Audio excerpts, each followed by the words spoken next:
근데 이 시간에는 기독교 역사, 근대에 있어서 기본적인 신학적, 철학적 사조의 흐름에 대하여 저희들이 한번 살펴보도록 하겠습니다. 철학적 사조의 변화, 이 흐름은 기독교 신학에도 그대로 영향을 줍니다.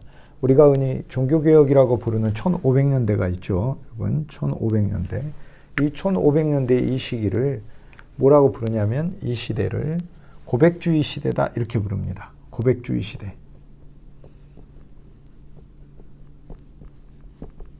고백주의 시대요.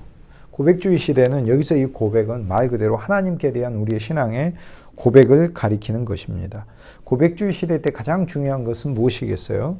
정확한 고백을 하나님께 드릴 수 있게 되는 것입니다.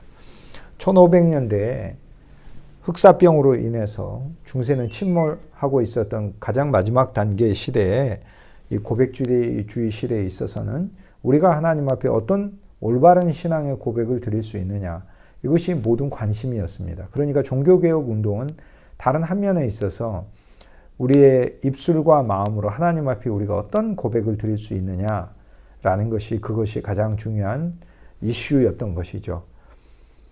우리가 하나님께 드리는 이 고백이라는 것은 결국에 교리와고도 연관되어 있는 것이고 우리의 신앙의 관점, 기독교에 대한 전반적인 총체적 이해, 이것을 다 포함하는 말입니다. 고백이라는 말이 이제 confession이라는 말이잖아요. confession이라는 말인데 이 고백을 하나님 앞에 우리가 올려드리는 이 고백의 내용들을 교리화한 것을 신앙 고백서라고 부릅니다. 여러분 웨스트민스터 신앙 고백서라는 걸 들어보셨을 거예요. 웨스트민스터 신앙 고백서라는 건 1500년대 고백주의 시대 때 이때로부터 청교도 그룹들이 생겨나 1600년대에 장로교 그리고 칼빈주의 신앙을 중심으로 하는 목회자들이 모여서 신앙은 이러하여야 한다라고 기준으로 만든 신앙 고백서입니다. 이 고백은 신앙 고백서니까요. 웨스트민스터 대성당에서 모여서 이것을 작성했기 때문에 웨스트민스터 신앙 고백이다 이렇게 부르는데 아주 훌륭한 신앙 고백이죠. 그런데 이 웨스트민스터 신앙 고백만 있는 게 아니라 각각의 종파들은 예를 들면 하이델베르그 신앙 고백이라고 루터파 교회의 신앙 고백이 따로 있고요. 또 화란에 있는 교인들은 도르트 신조라고 하는 도르트 신앙 고백을 따로 두었습니다. 로만 카톨릭은 로만 카톨릭대로 신앙 고백을 자신들을 위하여 별도로 규정을 하였습니다. 결국 1500년대 이 고백주의 시대 때 있어서는 우리의 신앙이 어떻게 옳은 것이어야 하는가라는 것을 하나님 앞에 명확하게 우리의 신앙들을 점검해 보는 것이죠. 이때 가장 중요한 것은 그러므로 한 면에 있어서 옳고 그름입니다. 내가 맞게 믿느냐 또는 나의 어떤 부분이 틀렸느냐라는 것을 강조하는 것이죠. 이 고백주의가 좋다, 나쁘다를 말하는 게 아니라 우리에게 반드시 필요한 것이다라는 것을 저는 여러분에게 말씀드리고 싶어요. 오늘 우리들이 그냥 주 예수님을 믿지만 그냥 단순히 믿고 그냥 무지하게 믿고 하는 것으로만은 충분하지 않습니다. 만약에 여러분의 부모님들이 여러분들을 양육하면서 우리의 부모님들이 우리를 교육시키시면서 인생이나 또 자녀들에 대한 기본적인 이해가 없이 또 지식이 없이 키운다는 건 정말 위험한 것이죠. 마찬가지로 우리의 부모들도 많은 교육을 통하여 자녀들을 양육시킬 수 있는 자질을 얻게 되었듯 우리들도 마찬가지입니다. 우리의 신앙이라는 것도 단순히 내가 하나님을 믿는다는 것에 그치지 않고 내가 하나님 앞에 옳은 고백을 드리는가라는 것을 저희들이 늘 살펴봐야 될 필요가 있습니다. 그리스도는 누구이신가? 그리스도에게는 어떤 고백을 드려야 되는가? 기독교 신앙은 본질적으로 무엇을 고백하는 것인가? 라는 것이죠. 자, 고백주의 신앙에 있어서 가장 중요한 것은 그러므로 내 신앙의 퓨리티를 지키는 겁니다. 내 신앙이 얼마나 순수하냐라는 것을 지키는 것이죠. 이 고백주의 시대에 있어서는 그러므로 이 고백주의라고 부르는 이러한 종교개혁 신앙의 사조가 모든 문화에다가 영향을 끼치기 때문에 자, 그림을 그려도 그림의 주제가 무엇이겠어요? 그 그림을 통하여 나의 신앙의 고백을 표현하는 거죠. 문학, 글을 써도 소설을 써도 그 주제가 무엇이겠어요? 나의 신앙을 고백하는 것이죠. 저자의 신앙을 고백하는 것이죠. 하나님 앞에서 우리 부족한 인간들의 모습을 고백하고 하나님의 은혜를 발견하는 고백들이 들어있는 책이 나오는 것이죠. 음악을 만든다 그러면 음악이 고백이 되는 것입니다. 그 이전에는 사실 음악은 간구가 많았어요. 구하는 것이었어요. 중세의 그레고리안 성가라고 여러분 들어보셨죠? 그런데 중세의 그레고리안 성가는 한 면에 있어서 간구입니다. 그런데 고백주의에 있어서는 음악은 간구, 내가 무엇을 달라고 하는 나의 또 하나의 요청이 아니고 이것은 나의 하나님에 대한 고백입니다. 그런데 이 고백의 발견은 기쁜 것이기 때문에 음악도 예술도 기쁜 것이 되는 것입니다. 1500년대 고백주의 시대를 지나며 우리는 1600년대에 있어서 1600년대의 경험주의 시대로 가게 됩니다.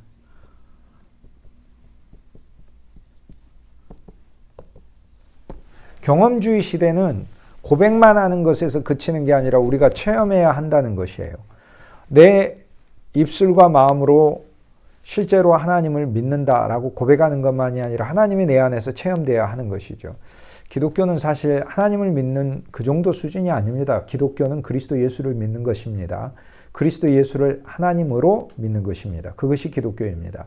여러분이 하나님 이렇게 기도를 할 때 여러분은 머릿속에 예수님을 빼고 하나님이라고 생각하면 여러분은 잘못된 하나님관을 가지고 있어요. 주 예수님이다 이렇게 얘기할 때 주는 여호와를 가리켜요. 여호와는 예수 그리스도의 이름이에요.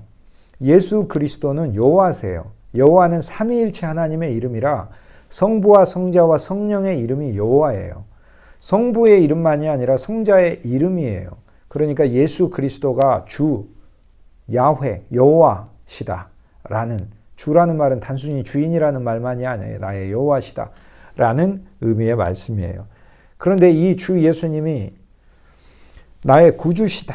이제 구주에서 조금 더 나아가 주 예수님이 나의 생명이시다. 나의 길이시다. 나의 빛이시다. 이렇게 고백하죠. 내가 길이요 진리요 생명이라 그분이 내 길 되시고 그분이 내 진리시고 그분이 내 생명이다. 이렇게 고백을 하죠. 더 나아가 고백에서 주 예수님이 나의 모든 것이다.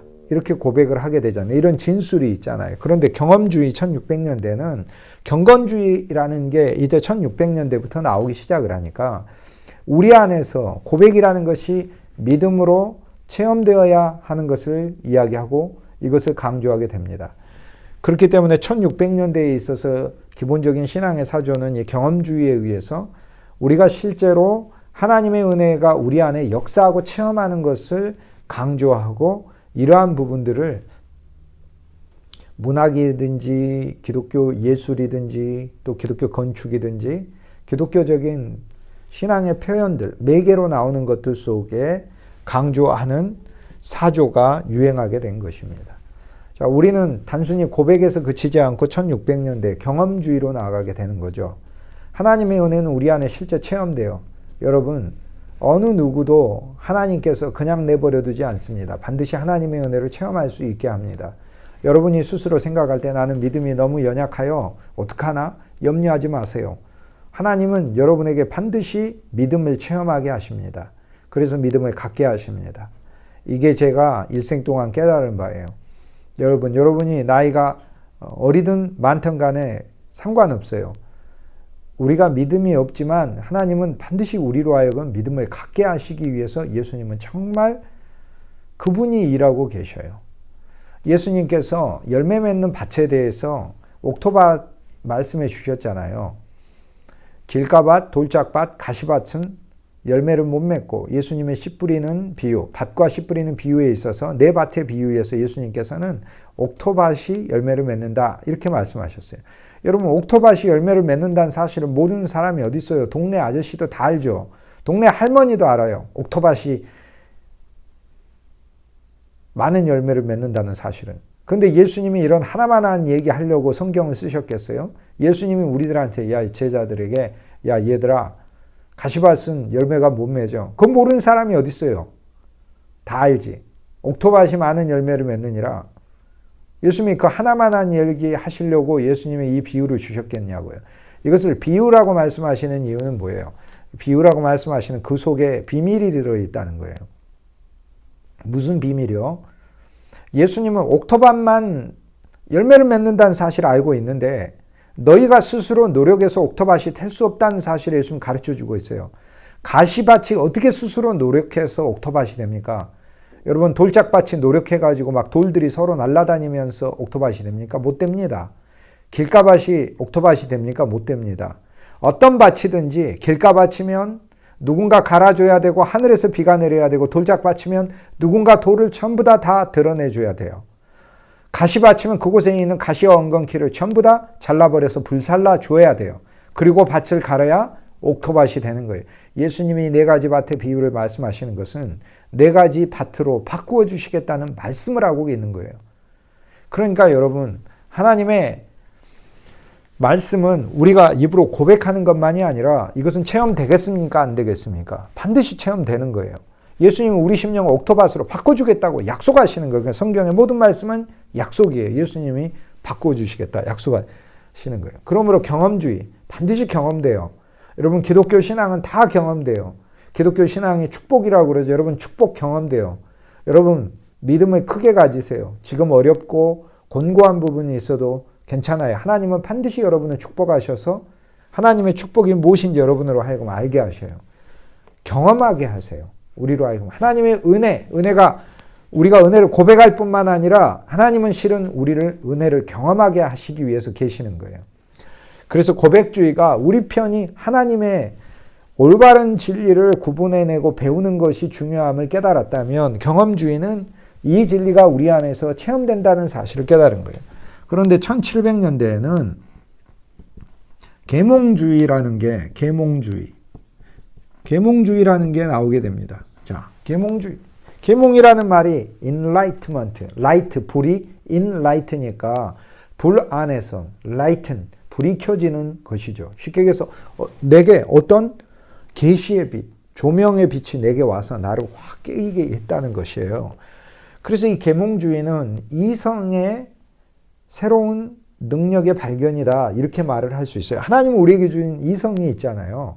그 이성이 우리 안에서 새로운 능력을 갖게 된 거예요. 그래서 계몽주의 시대 때는 학문, 철학 이런 것들이 굉장히 발전하게 됩니다. 과학도 계몽주의 시대 때 뉴턴이 등장을 하면서 만유 인력의 법칙을 발견하게 돼요. 만물에는 원리가 있다는 사실을 발견하게 돼요.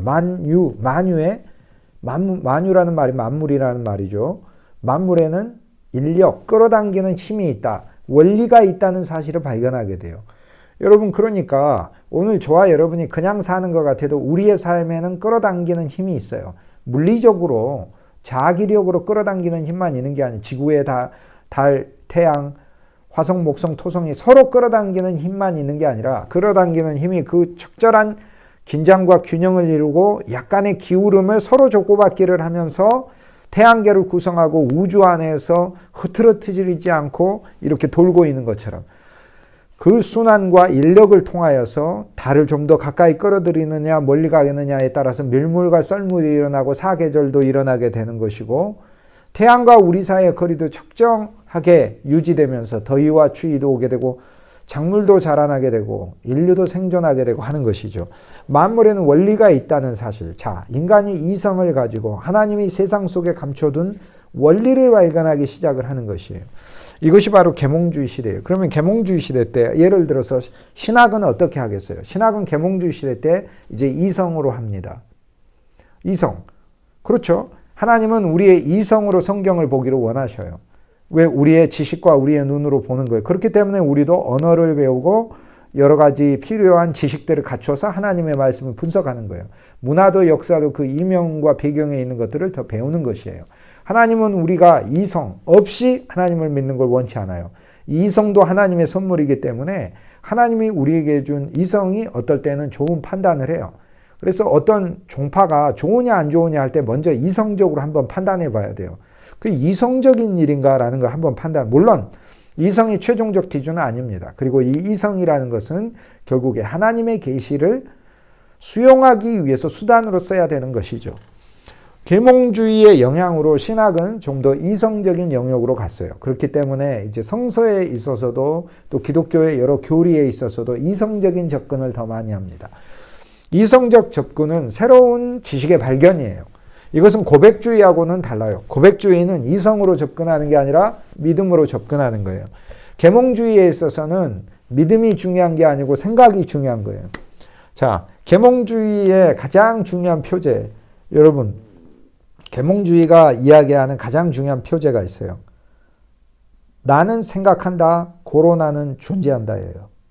나는 생각한다, 고로 나는 존재한다. 데카르트의 인간 존재에 대한 가장 계몽주의적인 진술이 바로 나는 생각한다, 고로 나는 존재한다예요. 자, 인간의 존재성은 어디에 있느냐?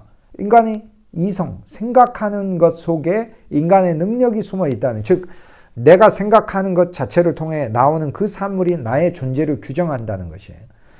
이게 계몽주의의 표제라면 나는 생각한다, 고로 나는 존재한다라면, 그러면 자, 고백주의는 뭐겠어요? 나의 존재성은 어디에 있어요? 나는 고백한다, 고로 나는 존재한다요. 생각이 아니고 고백인 거예요. 고백주의는. 경험주의는 어디에 있어요? 경험주의 뭐가 제일 중요한 거예요? 경험이잖아. 그러니까 나는 경험한다, 고로 나는 존재한다. 자기의 존재의 근거를 어디에 뒀어? 경험에 뒀어. 자기의 존재의 근거를 고백에 뒀어. 믿음에 뒀다 이 말이에요. 계몽주의는 자기의 존재의 근거를 자신의 이성 판단에 뒀어요. 이건 악한 것을 말하는 것이 아니라 하나님이 우리에게 준 인간의 많은 특질들을 잘 개발하는 것을 가리켜요. 그래서 1700년대에 계몽주의에 있어서 큰 인류의 지식, 과학의 발전을 이뤄내는 것입니다. 자, 그렇다면 계몽주의에 오면 문학은 어떻게 되겠어요? 생각하고 표준적이고 이성적인 인물이 주인공이 되는 거예요. 고백주의에선 믿음의 인물이 주인공이 되는 거예요. 똑똑하고 잘 나오고 잘 배운 사람이 아니라 계몽주의에서는 이성적 인물, 교양 있고 배운 지식인이 주인공이 되는 거예요. 경험주의에 있어서는 어떻게 되겠어요? 계몽주의하고 다르죠. 계몽주의에서는 이성이라면 경험주의에 있어서는 많이 체험한 사람이 그 사람이 주인공이 되는 거죠. 문학에서는 다양한 체험을 강조하는 그런 문학들이 나오게 됩니다. 1600년대에 나오는 음악도 마찬가지입니다. 그 음악 안에는 인간의 삶을 다양하게 표현하려고 하는 음악들이 나와요. 근데 1500년대 음악은 오로지 목적이 하나야. 내 신앙을 고백하는 거예요. 근데 1600년대는 좀 더 풍성하죠. 그런데 1700년대에 오게 되면 고전주의라는 음악이 나오게 되면서 음악은 정형화된 틀, 아주 규칙적이고 잘 어울리는 화성들이 나오게 되며, 그러면서 그 안에서 음악이 가지는 음악의 원리들을 대입시킨 그러한 예술작품들이 많이 나오게 됩니다. 이게 계몽주의라는 거예요. 신학도 그래서 여기에 의해서 영향을 받습니다. 자, 1800년대에 오게 되면 낭만주의라는 사조가 나오게 됩니다. 낭만주의. 낭만주의라는 말은 로맨티시즘이라는 말인데요. 로맨티시즘. 영어로 한번 볼까요? 고백주의는 confessionalism입니다. confession. confession이 고백이니까 confessionalism.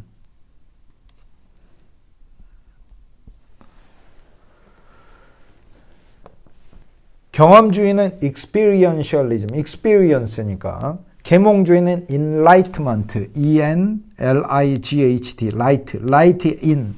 빛 안에 있고 en 동사가에서 enlighten. 빛나게 하다 또는 빛을 만나게 하다. 그 다음 명사형이 되니까 enlightenment, the enlightenment, the enlightenment, 즉 the enlightenment 계몽주의라고 부르는 거죠. the를 붙여서 the enlightenment 계몽주의라. 낭만주의는 로맨티시즘이라고 불러요. 자, 로맨틱이라는 말은 로마의 사상이란 뜻입니다. 로마의 사상이 뭐예요? 로마의 사상은 실용적인데, 쉽게 얘기해서 이 낭만주의는 실용적이면 이득 이런 것들을 실제적인 걸 가리키는 거 아닌가? 맞습니다. 이 낭만주의는 사실상 어느 한면에서 진짜 우리의 어떤 감정적인 실제를 표현하고 이야기하자는 거예요. 감정적인 실제. 그러니까 1800년대 신학이 낭만주의이기 때문에 철학도 낭만주의고 전체 모든 사조가 다 유행하게 되는 거예요. 그러면 신학이 낭만주의이기 때문에 이 신학은 여기서 파격이 나와요. 기존의 전통에 있었던 것이 아니라 파격이 나와요. 그리고 신학은 어디에 있어요? 나의 감정에 있어요. 이건 경험하고는 좀 틀린, 경험은 이제 삶에 대한 거고, 낭만주의에서 가장 중요한 것은 내 안의 마음이에요. 내 마음이 하나님을 만나야 하는 거예요. 내 마음 안에 무엇이 느껴져야 되고 내 마음 안에 무엇이 움직여져야 되는 거예요. 그러니까 이것은 이전에 있던 이성, 나의 생각, 그 다음 나의 경험이라는 거, 내 삶을 통해서 무엇을 체험하는 거. 고백이라는 것은 내 입술로 하나님을 믿는 믿음의 진술을 내는 것. 이것을 뛰어넘어 낭만주의는 내 안에 강력히 움직이는 어떤 동력을 만나는 게 신앙이다 이 말이에요. 그래서 1800년대에 낭만주의 신학이 유행을 하게 돼요. 자, 여러분 1800년대에 나온 신학 중에 하나가 여러분 자유주의 신학이라는 걸 들어봤을 거예요. 자유주의 신학이 무엇인가? 이제 부정적인 표현으로 저희들이 많이 쓰지만 자유주의 신학이 긍정적인 면이 있고 부정적인 면이 있는데 긍정적인 면에 있어서는 이전에 고백, 경험, 계몽주의 이런 것들에 즉 이성에도 또는 우리의 어떤 기존 경험에도 매이지 말자는 거예요. 어떤 사람이 자기가 경험한 게 있으면 그 경험만을 신앙이라고 고집하면 안 된다는, 자유로워야 된다는, 심지어는 교리적인 것으로부터도 자유로워야 돼. 그러므로 결국 신앙이라는 것은 어떤 실제적인 자유주의, 자유롭게 구성될 수 있는 어떤 학문이라고 보는 것이죠. 신학이. 그러니까 결국 자유주의 신학이라는 것은 고정된 교리에 대해서 그 언어 자체에 있어서 본래 반대해야 하는 그런 성향을 보이고 있다라고 얘기할 수 있습니다. 그러니까 이 낭만주의 신학은 자유주의 신학을 결국에 낳게 되는데 자유주의 신학에서 가장 중요한 것은 이 자유주의 신학이 근본적으로 우리 안에서 실제적으로 중요한 것은 우리의 감정이다. 교리가 아니라는 거예요. 즉 성경을 보면서 내 안에서 하나님과 내가 함께 만나고 함께 느끼는 그것이 더 중요한 신앙의 자리다. 그러면 이제 교리나 그런 측면에 대한 고려는 약화되겠죠. 그렇기 때문에 이제 자유주의 신학이 기독교 교리에 대한 근본적인 존중이 없다. 이렇게 이제 비판을 받습니다. 낭만주의 신학에서 이러한 신앙의 사조가 좀 더 인간의 감정으로 들어가게 되니까 이때부터 이제 심리학, 종교 심리학, 종교 상담학 이런 학문들이 정신분석, 이런 학문들이 신학과 연관돼서 출현하게 되는 것입니다. 자, 낭만주의 신학이 이제 나오게 되면 교회에서 목회를 할 때 무엇이 제일 강조되겠어요? 성도들이 하나님을 우리 안에서 그들의 감정으로 고백하고 슬픔을 통하여 회개하고 기쁨으로 하나님을 누리는 거. 이게 더 중요한 거예요. 고백주의는 뭐예요? 바르게 신앙을 배우는 거예요.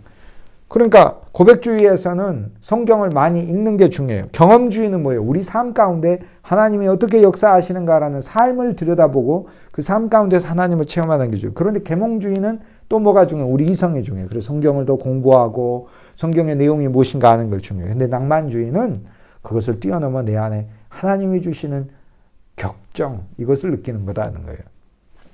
그러면 낭만주의는 존재론적인 표어가 뭐가 될까요? 계몽주의가 나는 생각한다, 고로나는 존재한다면 낭만주의는 나는 생각한다, 고로나는 존재한다가 아니라 나는 느낀다. I feel, therefore I am. 난 느낀다. 그래서 나는 존재한다. 이렇게 얘기할 수 있어요. 자, 1500년대부터 1800년대까지 이러한 신학의 사주가 나오게 돼요. 1900년대에 오게 되면 현실주의가 나옵니다. 이제 가장 중요한 것은 각각의 현실에 신앙이든 신학이든 사상이든 철학이든 문화든 그 현실에 적응해야 된다는 것을 이야기해요. 자, 낭만주의에 있어서 그럼 음악은 어떤 음악이 나올까요? 인간의 감정을 그대로 표현하는 거예요. 음악의 원리보다도 더 중요한 것은 나의 표현인 거예요. 그러니까 낭만주의 음악에서는 슈만, 슈베르트 이런 음악가들이 인간의 격정을 표현하는 음악들이 나요. 그럼 문학도 어떻게 되겠어요? 계몽주의 문학은 표준적인 인간형, 아주 똑똑하고 영리하고 지혜로운 사람이 주인공. 그러나 낭만주의는 그렇지 않아요. 지킬 박사와 하이드, 프랑켄슈타인, 바보 이반 이런 비정상적인 사람들이 어찌 보면은 그들이 모든 인류의 대표다라는 거예요. 왜? 모든 인류는 다 비정상적이니까. 그래서 낭만주의에 있어서는 그동안 보지 못했던 부분들을 보게 됩니다. 여러분들을 위해서 우리가 더 쉽게 결혼의 문제로 이야기하는 1500년대 고백주의는 어떻게 결혼을 하게 될까요? 고백주의는 하나님이 나한테 어떤 짝을 주실까라고 하면서 내 삶 가운데서 그냥 찾는 것이에요. 경험주의는 많은 사람들을 만나보면서 그 사람들 가운데서 하나님이 내게 주시는 짝이 있을 것이다. 이렇게 보는 거예요. 그런데 가장 중요한 것은 경험주의에 있어서는 그 가문과 가문이 이 적절한 삶을 구성할 수 있는 가운데 배우자를 고르는 거예요. 경험주의는. 그런데 계몽주의는 어떻게 배우자를 골라요? 자기의 처지와 신분과 직업과 여러 가지 상황을 고려하여 자기에게 맞는 배우자가 누군가 이렇게 그 배우자를 찾는 게 계몽주의. 낭만주의는 뭐예요? 자기 처지와 신분 따지는 게 아니야. 내 마음을 뜨겁게 하는 사람이 누군가. 이거를 따라가는 것이 이것이 바로 낭만주의. 그런데 1900년대에 오게 되면 현실주의가 나와요. 현실주의는 뭐겠어요? 또 현실적으로 생각을 해서 사람을 이제 만나고 고르는 것이 되겠죠. 이것이 지난 400년 동안 기독교 신앙 사조의 흐름입니다. 오늘날은 이제 현실주의를 넘어서 초현실주의. 초현실주의는 우리가 살고 있는 세상 자체를 어떤 뛰어넘은 새로운 세상이 우리 속에 있는 것이죠.